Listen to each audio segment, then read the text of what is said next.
technology that is built for your every sense. Acer Pure from Acer. We have now the schedule of who's going to vote at what time. So the Prime Minister, of course, is going to cast his vote at 10. We're also given to understand that Rahul Gandhi is back. Rahul Gandhi is back from Malaysia, while the President of the Congress, Mr. Mallikarjun Kharge, will cast his vote at 10:15. Right after him, Rahul Gandhi is going to cast his vote. Rahul Gandhi is going to cast his vote today. He's back from the Malaysia trip. Let's go across to Niyamika, who's joining us on the broadcast with more details. A lot of politics also happened on whereabouts of Rahul Gandhi, of him constantly taking day offs, vacationing abroad. Now Rahul Gandhi is back, Niyamika.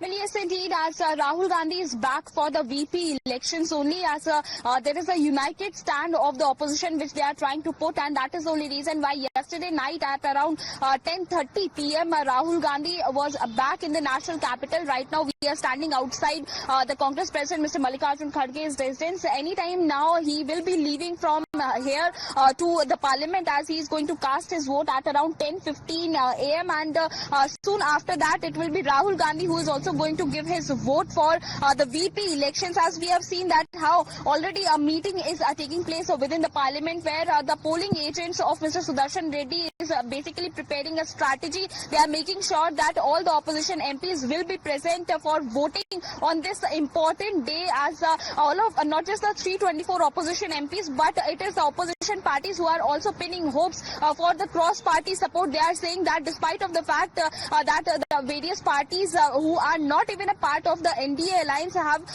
decided to vote in favor of the NDA candidate or abstaining from the votes, but still they are having some hopes that there will be some member of parliaments who are going to do cross voting, as they are going to choose the inner conscience, and for that reason they are in fact it is the Congress party which is continuously making these statements that it is something which is related to Antaratma ki Awaaz, and we hope that some people will actually take a stand for the safeguard of the constitution, for which this entire contest is going to take place. They are saying that it is the time when people needs to choose whether they are going to back an RSS candidate or they are going to back a senior and respected jurist who has always stood in favor of the constitution. So that is the message the INDA has made it about.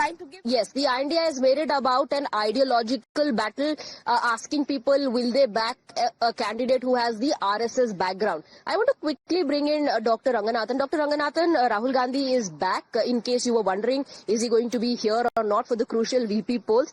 Also, INDA's strategy that they think is a smart strategy is of only portraying Mr. Radhakrishnan as somebody who has an RSS background. Do you think people in the INDA are also going to perhaps listen to their Antaratma ki Awaaz and surprise the INDA? First of all, I'm surprised that Rahul Gandhi is back. I was thinking that, initially when postal ballots are counted, you would have to count Rahul Gandhi's postal ballot right from Malaysia. No. But as I said, Swati, look, the fact of the matter is it's so terribly disappointing that Congress keeps harking back on RSS and its role in the freedom struggle, and so many lies are spread. As I said, the last time the Congress spoke in national interest was when its founder, Alexander Octavio Hume, spoke of a nation and nation's interest, the nation being United Kingdom.